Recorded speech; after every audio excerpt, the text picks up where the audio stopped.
Hello friends, today I have come up with a very important topic, electronic fetal monitoring. Some say it is not necessary in low risk patients, but in Manipal we believe that it is better we go for electronic fetal monitoring in every single case because you don't know which case is going to land up in problems for you. That means we must at least have a recording of 10 minutes every hour or at least in active stage so that we have a recording of that. Not only that, this will help us in identifying the problem at the earliest and taking timely action, whether it is hastening the labor process by ARM, oxytocin, or taking up for even cesarean section. So with that in mind, let us look at what are the different aspects, how to recognize decelerations, how to recognize the complications, different guidelines to take timely action based on electronic fetal monitoring.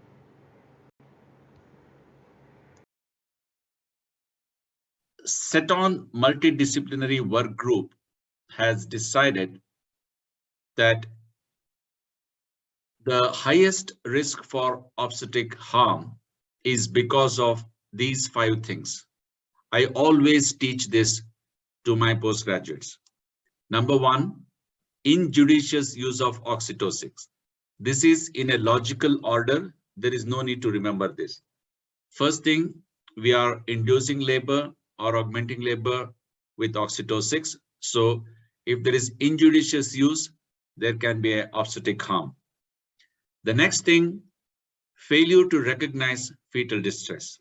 This could be because of hyperactivity of the uterus or because of an acute situation on a chronic hypoxic intrauterine environment. When you detect fetal distress, you have to take appropriate action. If there is inappropriate use of vacuum or forceps, there can be harm to the fetus. Now, the next thing is failure to perform a timely cesarean section. Again, can lose the fetus.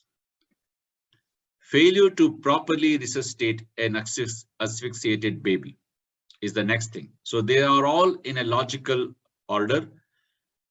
So we must remember these 5 things so that we don't have any mishap in the labor.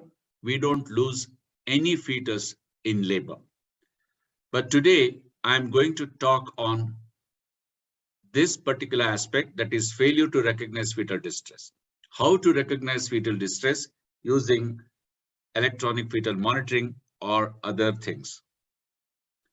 So the topic is intrapartum fetal monitoring, EFM and beyond EFM interpretation and interventions. What is the goal?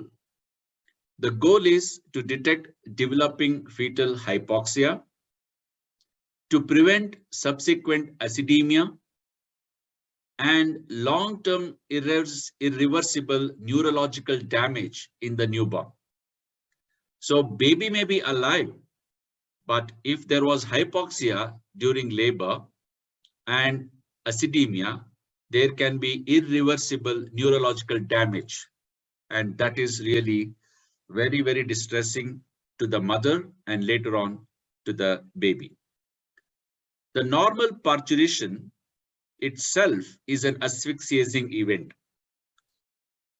During contraction, there is a decrease in uteroplacental blood flow, decrease in PO2 and pH, and an increase in fetal PCO2. This happens in every labor, even in normal parturition. However, levels don't fall outside critical threshold. If the fetus is healthy, it can still manage that, and labor contractions are normal, baby can still survive this physiological phenomenon. Placental reserve, of course, should be adequate. Fetal distress is likely to occur when there is compromised fetus in spite of normal uterine contractions, or exaggerated uterine contractions despite healthy fetus and adequate placental reserve. So it has to be a perfect combination, otherwise there can be problem. The methods to detect fetal distress are mainly two. Number one is intermittent auscultation. Other one is continuous electronic fetal monitoring. Let us see how these two have been compared with each other. Electronic fetal monitoring is not a new thing. It's been there for last 60 years. Compared to auscultation, EFM results in higher operative vaginal delivery rates and increased rate of cesarean delivery. Obviously, because we tend to diagnose more fetal distress and to intervene more often without significant reduction in perinatal mortality. This sentence is very important. That means sometimes we are overcorrecting, overcautious with electronic fetal monitoring. NICE fetal monitoring guidelines in 2001, which has not changed much. There was no apparent difference in perinatal death rates between the two groups, that is EFM and intermittent auscultation. What does it mean? Intermittent auscultation is as good as electronic fetal monitoring, provided we are honest, we are there, we are really auscultating once in 15 minutes in first stage and once in 5 minutes in the second stage. This is what ACOG and app in 2012 have said. Intermittent auscultation is good enough for low risk pregnancy. It is good enough for high risk pregnancies also, but they have put A in the bracket. That means before, during, and especially after a contraction for full 60 seconds. Other day I was telling that you must count it for full 60 seconds, because if you count for 15 seconds and multiply by 4, you can be wrong because of beat to beat variability, which I'm going to explain again in subsequent slides. Continuous fetal monitoring in the low risk pregnancies is okay, but in high risk pregnancies, it's a must. It includes evaluation of tracing every 15 minutes. Just connecting the probes and going for a coffee is not acceptable. You should sit in the labor room and review this every 15 minutes. And if there is any deviation, it is better to take a trace. That will save you in the court of law. I have made a rule in Manipal that every 2 hours, you must take a tracing for 10 minutes. Of course, you have taken tracing right in the beginning. You have to take trace whenever there is fetal distress. That will save us. Evaluation intervals in first stage, once in 15 minutes. And of course, in high risk, A and B should be kept in mind.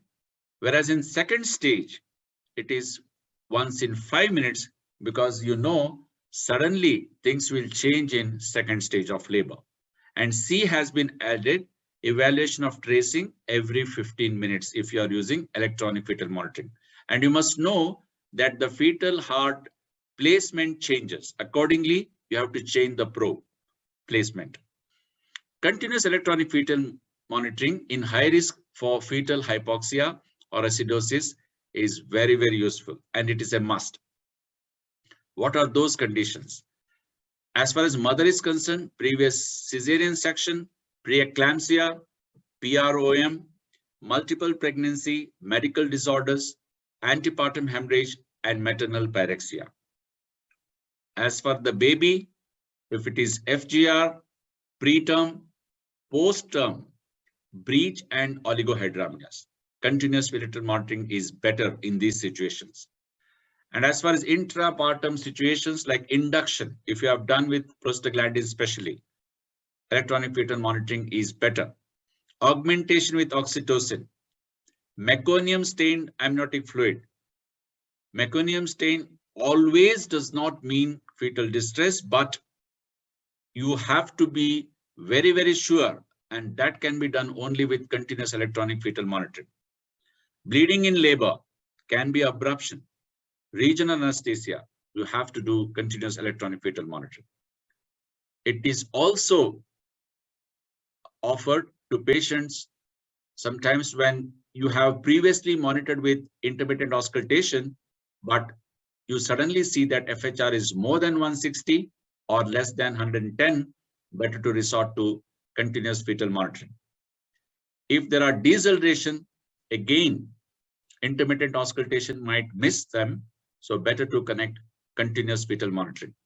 If there is intrapartum risk factors that develop, suddenly if there is some fetal distress or meconium stain like a thin meconium stain like a, better to switch over to continuous fetal monitoring. Intrapartum fetal monitoring has got three components basically. Number one is terminology. Number two is interpretation of it. And finally, intervention, that is management. Let us look at these individually. As far as terminologies, number one is baseline heart rate. All of us know this from undergraduate days, but again, I'm going to talk a little bit more about this. Then is variability, beat to beat variability, very, very important aspect of heart rate. Accelerations, as far as labor is concerned, we don't care much about accelerations now. It's only in the antenatal period when there is no stress of labor, accelerations are very important. That's what is actually looked for in a non-stress test. But in labor, all the present guidelines have removed this part. Decelerations are very, very important. I'm going to talk in length about each one of them. And then changes or trends over time is very important. Now, let me elaborate on normal fetal heart rate. It's an irregular horizontal line. Even movie people have understood whenever they want to show a person dying, the line becomes straight line. Straight line is not good.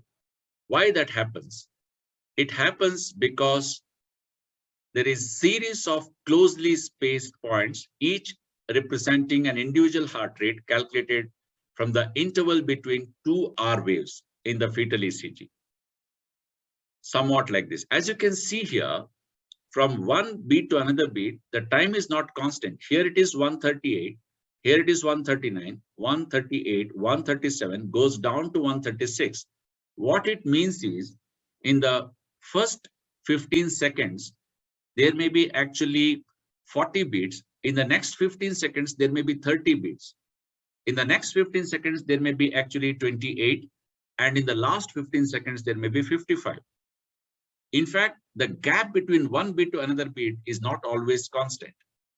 That is exactly why you should not count for 15 seconds and multiply by 4. You will go wrong. And this particular variation is because of the chemoreceptors that are present in the carotid arteries. They detect the oxygen and carbon dioxide saturations, and accordingly, they will give the signals, and the centers will guide the heart to either increase its heart rate or decrease its heart rate.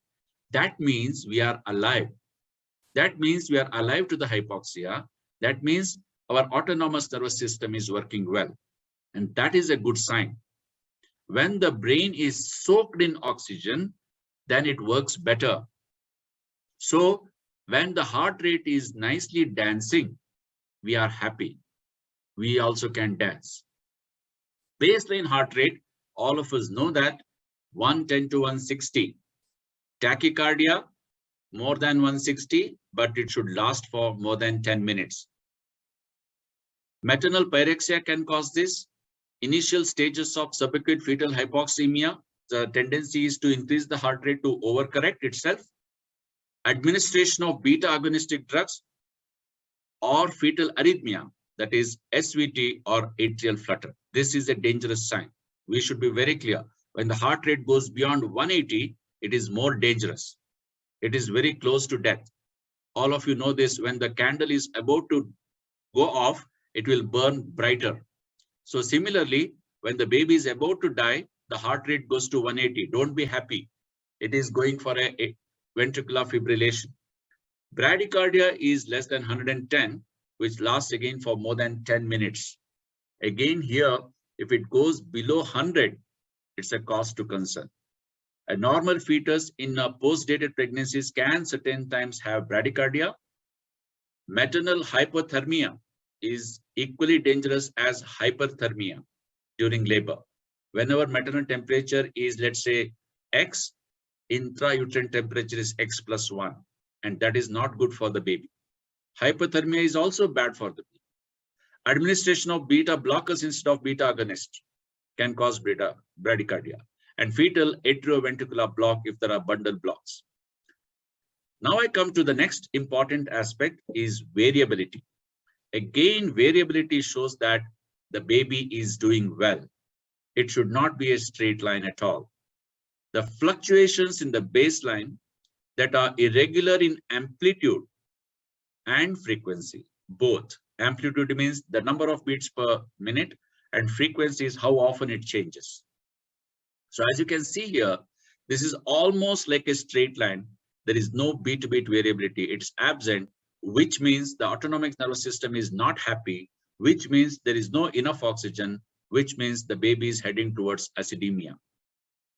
Here, as you can see, there is beat to beat variability, but it is less than 5 beats per minute. And this is the normal one, which is 5 to 15 beats per minute. And the next one is more than 15 beats per minute. Probably here again, baby is signaling that it is in distress. So this has to be there. Then only we can say it's a normal CTG. Variability factors, the influencing factors are, the normal one is 5 to 25, 98% non-acidotic baby. You can be rest assured. Decreased, that is less than 5 beats per minute, more than 50 minutes is not good. It shows that fetal metabolic acidosis, CNS depressants, fetal sleep cycle maybe, or pre-existing neurologic abnormality. When it is increased, that is saltatory pattern as I showed you in the previous slide, more than 25 beats per minute, it is incompletely understood, may be linked with recurrent decelerations when hypoxia evolves rapidly. There is no time for the baby to correct itself, so it is beating fast.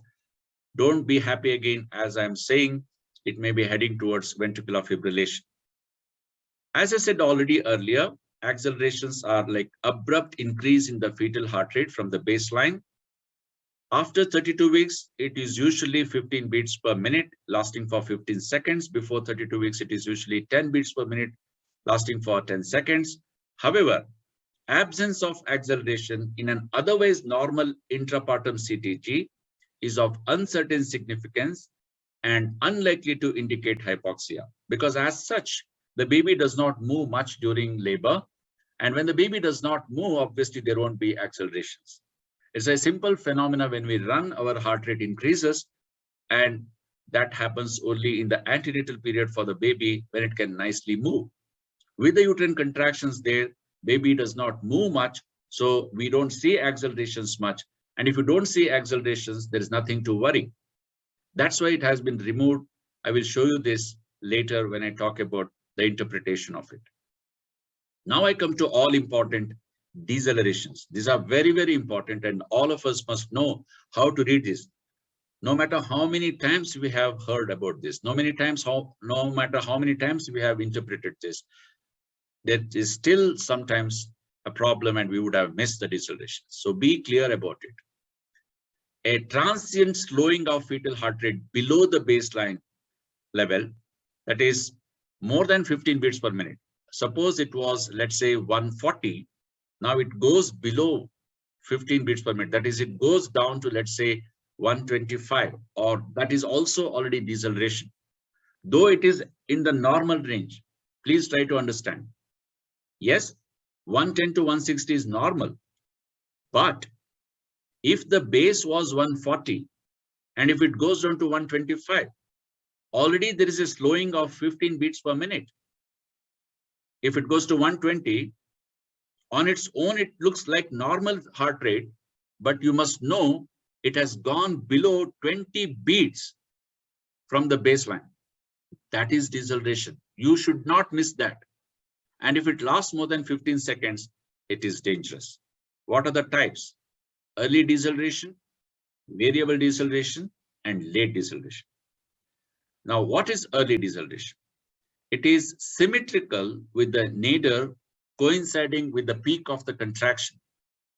All of us are well aware of this. As you can see here, the peak of the contraction coincides with the nadir, that's the lowest point of the deceleration, because the deceleration starts when the contraction starts and it's over when the contraction is over. It is only because of, synchronous contraction. It's like a mirror image. In the graphic, it is very, very clearly seen. They coincide with each other. It's mainly due to head compression. When the head compression goes off, if you change the position, this may go off. Next is variable deceleration. It is variable in appearance and timing. As you can see here, the appearance here, it is not very deep. Here it is deep. Here it is shallow but quickly resigns. And here it is before contraction. Here it is after contraction. So there is no actually rhythm or rhyme. So it's variable in appearance as well as timing. So if I have to show in a line diagram, so here it is before contraction, and here it is after contraction, almost coinciding. And here it is quite deep. Here it is not deep at all. Can you see that? So baroreceptor mediated response to increase arterial pressure is the cause of variable decelerations. It reflects also umbilical cord compression. So again, this will change when you change the position. There is another phenomena called shouldering in variable deceleration. That is acceleration before and after deceleration. As you can see here, I am showing this particular one. There is one acceleration there, then there is a deceleration, then there is another acceleration. So this is called shouldering. As you can see here, one peak and another peak here. So this is like you have raised the shoulders before a dip. So umbilical vein is occluded first, causing acceleration, and umbilical artery is occluded next, causing subsequent rapid deceleration, and it comes back for overcorrection. So their presence indicates that fetus is not at hypoxic and adopting to reduce blood flow. That means it's a good sign. That's why I put it in green. But their absence is worrying, as it suggests that fetus is becoming hypoxic. So I put it in red color. So shouldering is good. Absence of shouldering is not good. That means the baroreceptors in the umbilical vein and the artery are not working properly. And or maybe the hypoxia is so profound that it has lost its acumen. So look for shouldering if there is variable deceleration. So variable deceleration resolves if mother changes the position.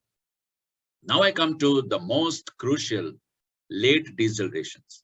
So as you can see here, the deceleration starts somewhere after the contraction has started. See here. And its nadir, the lowest point, is after the peak of the contraction. And it is taking a long time to go back to normal, even though the contractions are over. You can make out more clearly when I show you the line diagram. So here it is, the onset, nadir, and recovery. The onset, nadir, and the recovery occur after the beginning of peak and ending of the contraction, respectively. So it's very clear here. So see this picture. The contractions have started here. This is the peak. Here contractions are over. But where is it starting? Somewhere here. And nadir is beyond the peak. And contractions are over here, but it is still going on. So that is late deceleration. It reflects a chemoreceptor response to fetal hypoxia. Then there is something called prolonged deceleration. This is a big, broad deceleration where the decelerations that last more than 2 minutes, but less than 10 minutes. Pathological is one which is more than 3 minutes.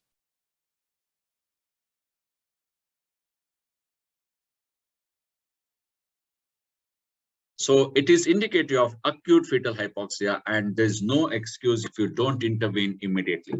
If the head is on the perineum, you may go for forceps or vacuum, but any other situation, you are still better off with a cesarean section, even in second stage. Sinusoidal pattern or deceleration is a smooth sine wave like a rangoli pattern in the fetal baseline with a frequency of 3 to 5 minutes persisting for more than 30 minutes. As you can see here, it is like a beautiful rangoli. It's going in a sinusoidal pattern. Now, this indicates severe fetal anemia. RH isomerization may be the cause of anemia. Fetal-maternal hemorrhage is another. Twin anemia polycythemia syndrome TAPS and severe hypoxia can also give this picture. So there is neither deceleration nor acceleration. It's all like a sine wave. That is bad. That shows there is fetal hypoxia. There is fetal anemia within. This baby will not do well. So you have to intervene. So how to interpret all these things? The IPFM classification, FIGO 2015, has simplified. They have removed acceleration here. There are only three components that we talk about: basal heart rate, variability, and deceleration. So as far as these three concerned, you will call it normal when the basal heart rate is 110 to 160, variability is 5 to 25 beats per minute, and deceleration either no deceleration or if it is there, non-repetitive. The FIGO is so smart, they have not talked about intermediate, they have straight away talked about pathological. What is that? Basal heart rate is less than 100 beats per minute. Variability is decreased for 50 minutes, increased for 30 minutes, sinusoidal for 30 minutes, repetitive more than 30 minutes, or one prolonged for 5 minutes. This is too much. We don't wait for 5 minutes. We wait only for 3 minutes. Now, suspicious is one. Look at smart sentencing. Abnormality in any of the three, but not severe enough to be pathological. They have not defined it. It is abnormal, but not as severe as less than 100 and no repetitive decelerations. So interpretation is, if it is normal, no hypoxia. If it is pathological, high probability of hypoxia. In between, low probability of hypoxia. What's the intervention? If it is normal, no intervention. If it is pathological, urgent action, expedite delivery, as I said, head on the perineum, forceps or vacuum, otherwise cesarean section. But here, in suspicious variety, rule out correctable causes, secondary investigations, maybe fetal blood sampling. It is not done routinely nowadays. In fact, in many places, it is given up. So NICE guidelines in 2017, they use the same three characteristics: basal heart rate, variability, and deceleration, but they have just changed the wordings. Instead of calling it normal, they say reassuring, same category, same criteria. Here they have defined clearly non-reassuring, just taken lowest point as 100, 100 to 110, highest point as 180, 160 to 180. This is called non-reassuring. And other things, they are slightly tweaked. So more than 30 to 50 minutes and more than 25 bit variability up to 30 minutes. As far as deceleration is concerned, it should last for more than 90 minutes or more. Abnormal is almost same as in FIGO. That is fetal heart rate less than 100 or more than 180. This is always told by all of us in Manipal. Look for the fetal heart rate more than 180. That's also bad. Rest of the thing is almost same as FIGO, but only thing is, instead of 5 minutes, they have told us 3 minutes. And I think this is sensible. We go with this. Interpretation, they have gone to another slide, another table. They have made categories. Normal suggests a low risk fetal acidosis. What is the criteria? All features are normal or reassuring. Suspicious suggests a medium risk of fetal distress or acidosis. One non-reassuring feature of any of the three characteristics, and two normal or reassuring features. As far as pathological CTG is concerned, it suggests a high risk for fetal acidosis, one abnormal feature or two non-reassuring features. It keeps on in the incrementals. CTG indicates need for urgent intervention, means there is bradycardia or a single prolonged deceleration with baseline below 100 beats per minute persisting for more than 3 minutes. So abnormal CTG action to be taken. RCOG has beautifully made an acronym called MOTHERS. M for meconium. Whenever there is abnormality, look for mothers. This is taught to me by my daughter, who is a teacher for RCOG. Those who are interested in doing RCOG, she is a mentor there. M for mother. O for oxytocin. Look whether you are giving it more or less. T for temperature or toxemia. H for hyperstimulation or hemorrhage. E for epidural. R for rate of progress, rule out CPD, and S for SCAR. Now to this mother, I have made an acronym. As I was teaching the PGs, I suddenly came up with a good acronym, and that is SOIL. SOIL is also, after all, Mother Earth, isn't it? So what's the action to be taken? The acronym I have developed is SOIL. S for stop oxytocin. O for start oxygen. I for give IV fluids. And L for lateral position, left lateral position. See whether there is an improvement. If there is no improvement, that means thing. Now, RCOG has got another rule, what is called 3-6-9-12. What is that? 0 to 3 minutes, call for help. So probably this mother is heading towards either an instrumental delivery or a cesarean section. Think of delivering her. 3 to 6 minutes persisting. Perform SOIL, stop oxytocin, start oxygen, start IV fluids, left lateral position. Now shift the patient to OT. In Manipal, we have an advantage that OT is next door of labor room. 6 to 9 minutes in the OT, if the deceleration persists, try one last ditch attempt to deliver the baby by instrument, either forceps or vacuum, whichever is comfortable to you. This is basically to avoid category 1 cesarean section. But if it is persisting beyond 9 minutes, do off a cesarean section, you are better. What are the limitations of EFM? It can't detect following pathologies like brain infarct, fetal stroke, and rupture, and there is a lot of human factors. So EFM is not a reliable diagnostic test, but it is an exceptional screening test. If normal, it excludes ongoing hypoxia at injury, but if it is abnormal, we have to be careful. So 40 years of EFM has told us there is an increase in incidence of LSCS and failed to improve any neonatal outcomes. So beyond EFM, we have meconium staining helping us. It suggests that there is acidosis, poor condition or infection, or it needs resuscitation. But the meconium staining, not significant if FHR is between 110 to 160. There are other benign causes of meconium like breech and post-state. Meconium in the absence of other signs is not a sign of fetal distress. So there is something called internal fetal monitoring that developed, but it is given up because of its problems. Scalp pH, as I said, it is given up.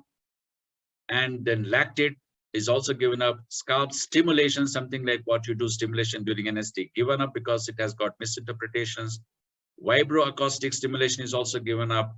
Meta-analysis of all those things told it is not good, so given up. Doppler, they tried, but during labor, it has got little role.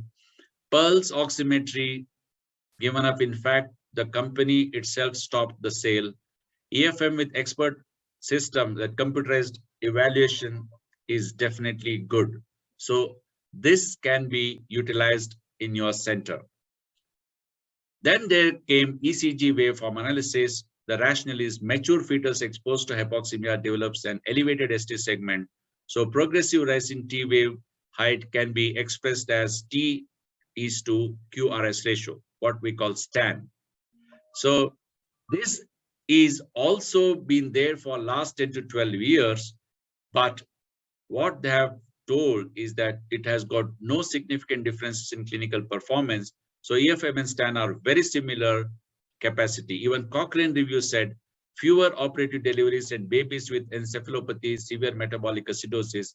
Findings supported, but advantages to be weighed against disadvantages of needing scalp electrode. So it has not really stood the test of time. NICE guideline says it is not recommended as a standard NICE standard procedure. If you don't have stent, don't worry. It has got a lot of limitations. A good electronic fetal monitoring is good enough, or a good sincere doctor checking every 15 minutes is good enough. So these are the reasons why SAN requires more RCTs. So sum and substance of what I said is use UFM. Use of UFM has reduced the perinatal mortality, but at the cost of increased cesarean section. Its role in reducing cerebral palsy is debatable. Meconium staining is significant only when associated with decelerations. Others have been given up. And intermittent auscultation is good enough in low-risk pregnancies, but in high risk, you should use ZFM. A computer software to analyze ZFM may overcome human errors. Addition of STAN may help improving the outcome along with judicious interventions and probably the way to go. Thank you very much.